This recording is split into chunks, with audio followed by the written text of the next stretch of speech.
My gut feeling is that there are still incredibly small, isolated populations of thylacine that are functionally extinct. So on the thylacine, then, what draws you to that? Obviously, you're into the extinct animals, but like, what is it about thylacine? Yeah, so I'm not interested in cryptids, like the Bigfoots and the Nessies and those things. And it's interesting because I do like some cryptids, and I'll tell you why.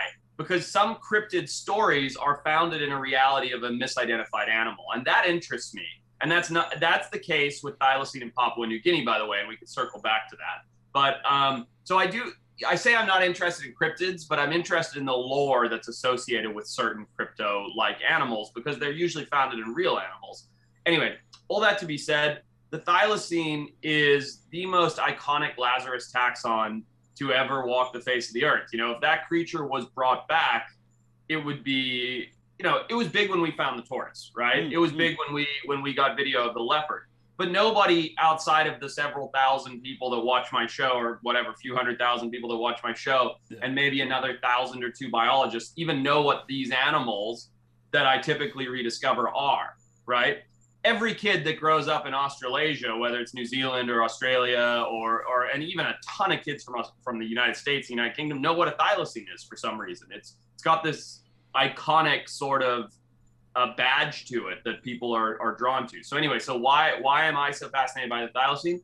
One, it's an incredible creature. I mean, it's like a marsupial dog, wolf, kangaroo thing with this jaw and these stripes and this pouch. It's incredible. But outside of just that, implications for conservation are astronomical, because if you were to be able to find that animal, I think it would I feel like the world's at this like little tipping point where the needle goes like this, right? It's like bad, bad, bad, good, good, good, bad, bad, bad, good, good, good in the world of conservation. Like, I feel like if we got the thylacine, and maybe this is just grandiose, hopeful thinking, wishful thinking, but the needle would go good, and like people would be like, all right, we can save stuff. Like, look at this, like this story of this animal that died out 100 years ago, and it's now back, and like it hung on by a thread, and people are saving it. Like, this is the story of hope to unite the world in conservation. I think that's probably a very lofty idea, but I feel like it's the species that's more capable of that than any other species on the planet. Yeah, no, and I agree, and I definitely understand. Like, there's just something about it.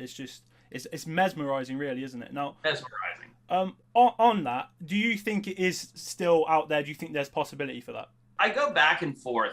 For a long time, my answer was like, yes, it's still out there. Like, people just can't find it and figure it out.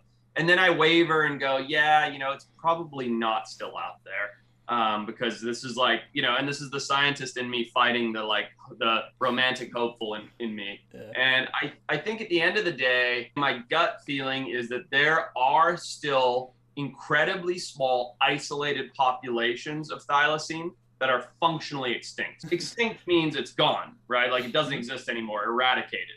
Functionally extinct actually means it's still around, but it cannot function for much longer. Meaning, like, okay, there's a white rhino over here, and there's a white rhino over here. This one's a boy, this one's a girl, but these two will never meet.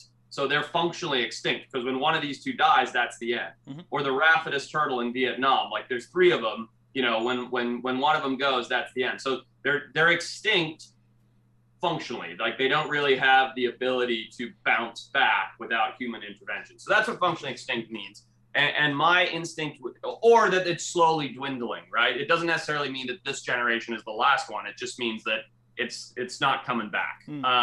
And so my opinion is there could still be thylacine. In Tasmania, it's possible. In Australia, I do not believe so, but I know many people have reported sightings and so on and so forth. And in Papua New Guinea, I think is a high likelihood. And we can dig into the why if you'd like. Yeah, so I wanted to pick up on the functionally extinct thing you just said then.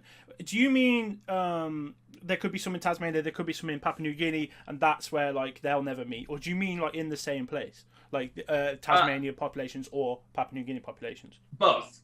So, I mean, I don't think that there's one in Tasmania and one in Papua New Guinea, and they'll definitely never meet. I think that maybe there's a handful of family units living in, let's say, Tasmania, for instance, even though I think that's semi-unlikely. Say there's a handful of family units living in Tasmania. Well, the lack of that habitat's fragmented, right? Because there's farms cutting in between them. There's fences, there's highways, there's this and that and the other thing. So those animals are disjointed from each other. And because of the habitat fragmentation and the fact that there's such a few number of them left, if they are still left, there's no genetic diversity taking place. So family group A and family group B aren't able to come together in Tasmania because there's the city of Hobart in between, or there's 35 farms in between, or, you know, whatever it happens to be. And so although there could still be one or two slinking around, very shy, very quiet here and there, and maybe they're having an offspring, so on and so forth, there's no genetic diversity. They're not mixing. There's not enough of a population.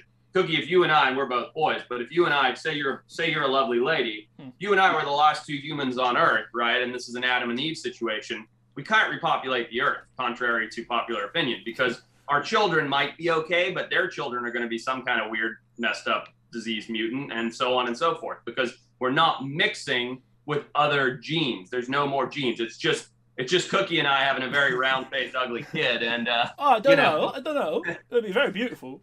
That's true. No, but you get my point. You need that genetic diversity in order for a species to survive, and so I'm saying that there could be little groups, but they're probably not mixing enough for the population to ever bounce back on its own. Right. Okay. So let's go to Papua New Guinea then.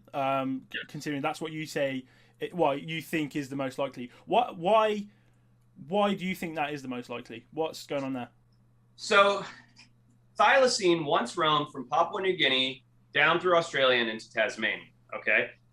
Contrary to popular belief, the true decline of the thylacine was the introduction of the dingo. So dingoes only came to mainland Australia around, I want to say 4,000 years ago. That could be wrong, but it's something like that, okay?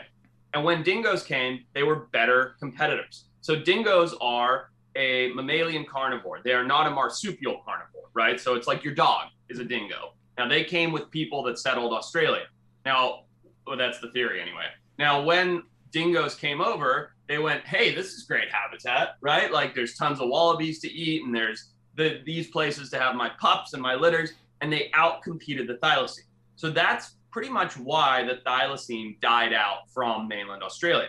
Now, dingoes never made it to Tasmania. So fast forward 3,900 something years, and Europeans get to Tasmania and go, whoa, check out this thing, right? This Tasmanian tiger. Now, and then humans eradicated them through various reasons because they felt they were eating sheep and they put bounties on their heads and so on and so forth. So in Australia, they were outcompeted by dingoes. In Tasmania, they were pretty much hunted to extinction by people. But in Papua New Guinea, what you have is you actually do have singing dogs and dingo-like animals. But here's what's interesting. In Papua New Guinea, the habitat and the terrain is so diverse, and it's so dingoes are a plains animal, basically. They like open spaces and fields and things like that. Sure, they go into woods and forests and things, but their preference is for a certain type of habitat that was much more common in Australia, and they never made it to New Zealand, so it's irrelevant. Or sorry, not New Zealand, Tasmania, so it's irrelevant.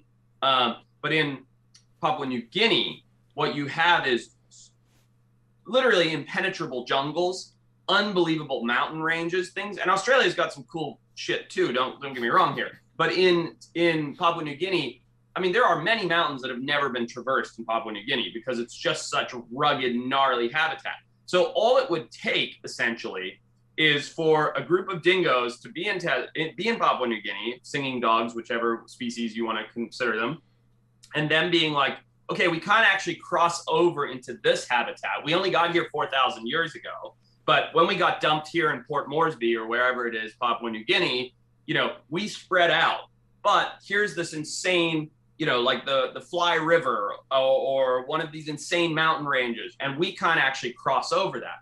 Well, thylacine have been here for 10,000 years, 200,000 years. I'm actually not sure, and I don't know that we know the answer. So although the dingoes have been there 4,000 years and they've spread out and out-competed all the thylacine over here, there's this major geographical barrier, whatever it happens to be. And on the other side of that could potentially be populations of thylacine in a different habitat that dingoes aren't necessarily attempting to occupy.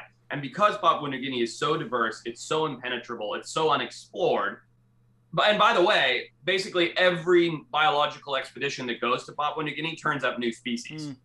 And about 2 years ago, maybe 3 now, they discovered a Highland singing dog that they also thought was extinct. And this is a whole dog, like larger than a thylacine, living at high altitudes where people can get to by helicopters and things. And they're like, oh, hey, turns out the New Guinea singing dog is still here. And so that was a whole species of dingo, just similar to a thylacine in size and everything else, that they didn't even know still existed, right? Yeah. And that went unnoticed in Papua New Guinea. So anyway, I'm going on, but at the end of the day, Australia is very modern. It's very first world. It's very developed. There's not a ton of people, but there's a lot of people in the populated areas. You know, it's a big place, whatever.